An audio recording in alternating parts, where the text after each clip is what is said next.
Thanks so much for joining us here on this Friday at noon. I'm Brooke Hash. It is our top story out of Utah. Police have arrested a suspect in the killing of conservative activist Charlie Kirk at the Utah College campus. News of the arrest came just hours after authorities had released new video and images of the suspected shooter.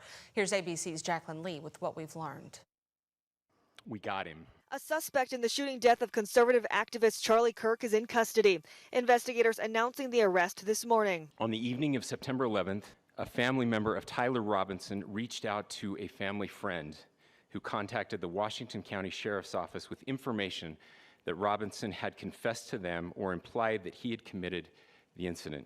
Tyler Robinson is a 22-year-old from Utah. Law enforcement are reviewing these posts on Facebook in connection with the investigation. This update coming just hours after investigators released images and additional video of a suspect jumping from a rooftop of a building after the shooting and running into the woods. Law enforcement sources saying after recognizing his son as the person of interest, Robinson's father called a youth pastor who is also a U.S. Marshal Task Force officer, who then had marshals take him into custody. One family member telling investigators he had become more political in recent years. The family member referenced a recent incident in which Robinson came to dinner prior to September 10th, and in the conversation with another family member, Robinson mentioned Charlie Kirk was coming to UVU. They talked about why they didn't like him and the viewpoints that he had. 31-year-old Kirk was hosting an event on Utah Valley University's campus Wednesday when a single shot was fired, hitting and killing the activist. Police say they found a rifle in the woods nearby.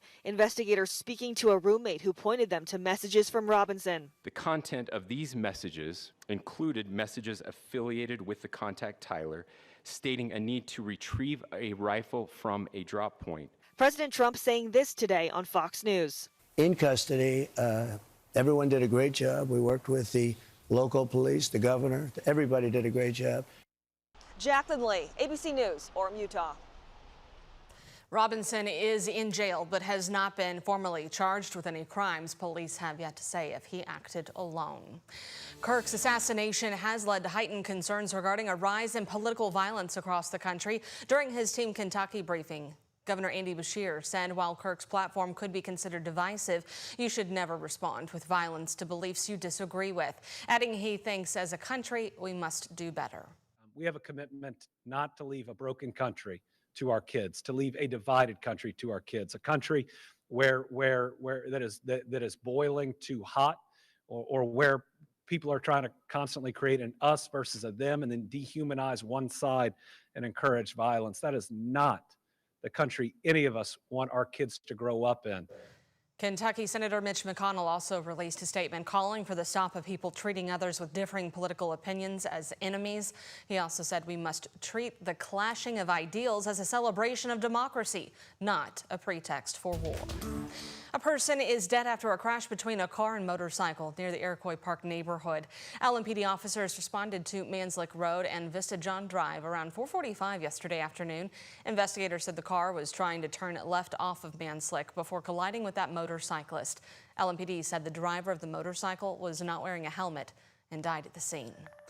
The deadline for Jefferson County residents to sign up for the Amnesty Court is approaching. Next Friday, the 19th, will be the last day those eligible can sign up to have their warrants set aside and court cases rescheduled. This initiative is intended to help individuals resolve outstanding warrants without the threat of an arrest. The docket is driven by the ACLU of Kentucky, which helps participants get their lives back on track while easing congestion in local jails like Metro Corrections, which is currently over capacity by about 150 people. Right now, some southern Indiana residents are without power. According to Duke Energy, about 1,400 people had their power disrupted in Jeffersonville today. Crews are working to replace a utility pole that was severely damaged in a car crash. This is at the intersection of Cooper's Lane and Hamburg Pike, just off Highway 31. Duke Energy expects power to be restored around 1:30 this afternoon. Anyone impacted should receive a notification. Things are just warming up here, and it's only going to get warmer over the weekend, Matt Breland. That's right, Brooke, and drier continuing throughout these next upcoming days. I'm expecting these drought conditions to keep on increasing and escalating. As you'll notice on our drought monitor here, this was released yesterday. And a lot of our southernmost counties are still included in this moderate drought. This includes cities of Bardstown, Elizabethtown, and Campbellsville. Here in the Louisville metro and along the neighboring counties along the Ohio River and in southern Indiana, we're in what's called abnormally dry, which means it's still been several days since we've seen any measurable rainfall. The last time we saw precipitation was on September 3rd. So we're going on almost a 10-day stretch without seeing these rain showers. We're still going to stay fairly dry. Notice no clouds in the skies this morning. Another dry trend continuing with us, along with temperatures starting to increase. We're almost at 80 degrees for this afternoon across the Louisville metro, already at 80 degrees at Bowman Field with that sunshine continuing with us. Temperatures in the lower 80s for you folks near Lebanon, Campbellsville, Mumfordville, 82 Elizabethtown. Mid-70s for you folks near Bedford, 79 Paoli. But notice how clear, quiet, and dry we are on satellite and radar. That trend is still going to be lasting all throughout our day. You can expect an image to continue looking just like this, with another round of steady sunshine still continuing all throughout our afternoon. Those temperatures will likely be maxing out into the upper 80s, very close to 90 degrees throughout the later hours of our afternoon. And into the evening, we continue to stay clear, quiet, and dry. Same goes overnight. For tomorrow morning, you can expect temperatures to range into those upper 50s, lower 60s. We'll have all your weekend details coming up here in just a few short minutes. Brooke? All right, Matt. A Louisville Metro Council member is calling for a 6-month moratorium on data center projects, wanting to use the time to consider changes to codes and regulations. That move comes after a battle to stop a similar development in rural Oldham County. Our Clary Shaley reports on the plan.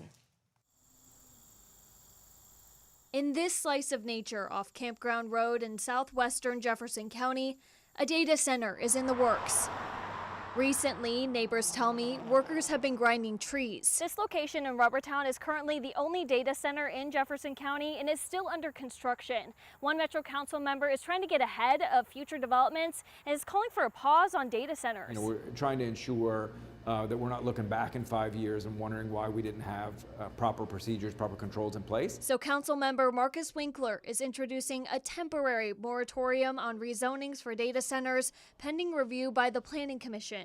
Winkler would like the commission to study the topic. And giving clarity to folks that want to build data centers of where are appropriate uses. This approach was motivated by seeing it happen in Oldham County, watching the frustration and pushback of LaGrange residents until it was dropped in July. The problem is that there are aspects of the development of hyperscale data centers such as this that were never envisioned by people who developed the Planning Commission ordinances. Member of the Louisville Climate Action Network, Ken Shapiro, understands Winkler's approach. This is what democracy is all about, and we'll come up with the right rules, and hopefully we'll be able to get data centers that make sense and find a way to fund them that makes sense. Both support finding a way to keep residents informed of developments as more continue to pop up nationwide. For WHAS11, I'm Clarice Shaley on your side. Now, that ordinance and resolution were introduced last night. They're expected to be brought up during the Planning and Zoning Commission next week. The Campground Road Data Center does not have a secured tenant or customer just yet.